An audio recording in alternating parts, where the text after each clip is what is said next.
Yo. The previous video I uploaded talking about my thoughts on Honkai Star Rail's first Trailblaze mission on the Jarilo-VI planet. The main character in that mission was pretty much Bronya, and I really liked how she developed, so I'm making this video specifically to talk about her, especially how she changes as a person and why she makes her decision at the end of the mission. When we first get introduced to Belobog by Gepard, we find that it's the last human-habited area on Jarilo-VI, and the hierarchy is that a group of architects govern the city, with Cocolia Rand leading as the supreme leader. Bronya is very high up in the ranks, where she's the commander of the city's Silvermane Guards, the adopted daughter of Cocolia, as well as her heir as the next supreme commander, or supreme leader. In the first few scenes with Bronya, it felt pretty clear to me that she was a good person, but had a sheltered life after being adopted by Cocolia that made her prioritize and follow orders above all else, and that this trait was something that needed to be challenged further. After all, the first scene where she was introduced was literally showing that she disapproves of meaningless sacrifice but stopped questioning it on Cocolia's order. She genuinely cares for all of Belobog, but she doesn't yet have the conviction to follow her heart against Cocolia's decisions that just sacrifice the people. Which is why it's a perfect opportunity to bring Bronya into the Underworld, because not only does it help her see the consequences of the lockdown, it also helps her to pave the way to uniting both worlds again. It's important that it's Bronya instead of another person from the overworld, because she is both the heir to the Supreme Guardian and Cocolia's daughter. Bronya was first seen questioning meaningless sacrifices, so it's crucial for Bronya to see the other half of Belobog that Cocolia has already abandoned.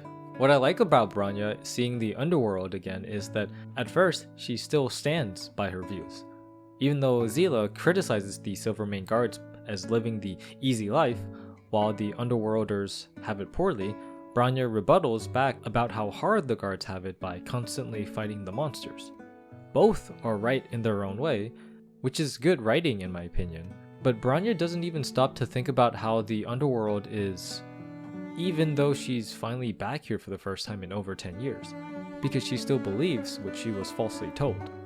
The core problem here is that there isn't any unity between the worlds when there should be. Bronya has only questioned why the Underworld was isolated, but goes no further than just asking. So her behaviors make sense so far, because while she can be surprised by how the Underworld is, it should take time before she has significant changes in her worldviews. And we do see those slow changes. When we're at the Great Mines, Bronya sees firsthand how much discord there is. There are fights and friction between regular people, vagrants, and even the robots, where Bronya is surprised that there's a robot like Svarog that can command robots. This is where Bronya finally realizes that her worldviews needs to be confirmed. And after she finally takes the time to explore the Underworld towns by herself and talk with Oleg, she confirms that her views need changing. Again, she doesn't see eye to eye on everything, but she's learned a lot, and she shows again that her heart's in the right place. Her number one priority is stopping the freeze and saving Belobog, which includes the Underworld. So therefore, she must really question Cocolia's decisions and orders, and not always be bound by orders. Bronya's shown so far that she can be a strong character, to first contemplate things herself and really ask herself whether an order is the right thing to follow.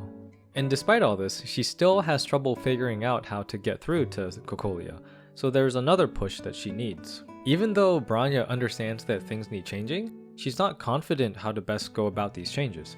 She needs someone she works well with that can push her to make the tough decisions, and that person is Seele. Seele is a character that doesn't really change throughout the story, but she plays a good supporting role in helping Bronya's conviction. They don't get along at first at all.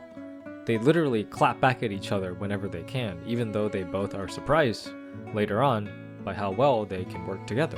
So Rivet Town is a fitting place for Bronya and Seele to really connect with each other because it's where they both grew up together. Ever since Bronya was a child, she was taught to be a light that shines brightly for other people.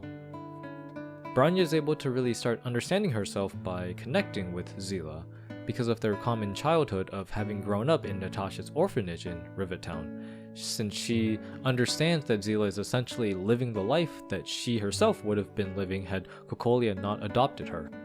When she experiences imposter syndrome and guilt upon realizing her past and inactions, Seele is able to put sense into Bronya and push her to take action for her words. They both come from the same orphanage, so they both started on the same path. But it's just that their paths diverged when Bronya was adopted and sheltered, whereas Seele had to survive by taking action, and Bronya now needs to take action to actually be a light that shines for other people. It's really cool to me how their relationship played out. It feels genuine to me, and while I did say earlier that I don't think Seele changed much throughout the quest, I do think that Bronya was able to bring out parts of Seele's personality that Seele had to abandon due to having to survive. So I guess that could be considered character development for Seele. But it's fine, I like them, they're great for each other, they can continue pushing and saving each other for the rest of time. Anyways, thanks to Seele, let's move to Bronya confronting Cocolia. Bronya slowly realized the lie she had been living in and was helped by Seele to get the conviction she needed to confront Cocolia, to understand herself. The main discourse between Cocolia and Bronya is that Cocolia hated the inaction of the past guardians to not utilize the Stellaron to make change for the dying planet. But what Bronya believes in, from seeing the Underworld firsthand, is always about choice, to always give humanity the choice to decide their own fates, and not let others decide for them. This is a clear contrast to her previous belief of following orders, where now she won't just follow a fate chosen for her by others. I will say that when Bronya decided to cover up the truth, I was pretty surprised since it felt like it would continue to perpetuate the lies that she's lived with. But after thinking about it more, I think the nuance here is that while they're going to cover up the truth, they're not going to hide anything going forward. Before, there was always the threat of the Stellaron, but the previous Guardians actively chose not to say anything about it. I think that if the Stellaron were still active, Bronya would 100% tell the people about this threat, but she would still make the same decision, which is keeping the dark truth of the past hidden. But no more lies going forward. Really, it's Seele that pushes Bronya towards this, and I think I do understand going with the white lie in this case, since it keeps hope alive in Belobog while they all work together to rebuild the city, now that Bronya has opened up the surface to the Underworld.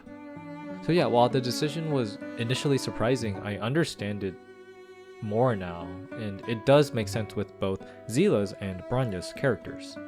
Yeah, so anyways, I just wanted to talk about Bronya's growth in this mission. I appreciated where they took Bronya's character, and at the same time, Seele also had plenty of time to shine in her own way, while becoming closer to Bronya.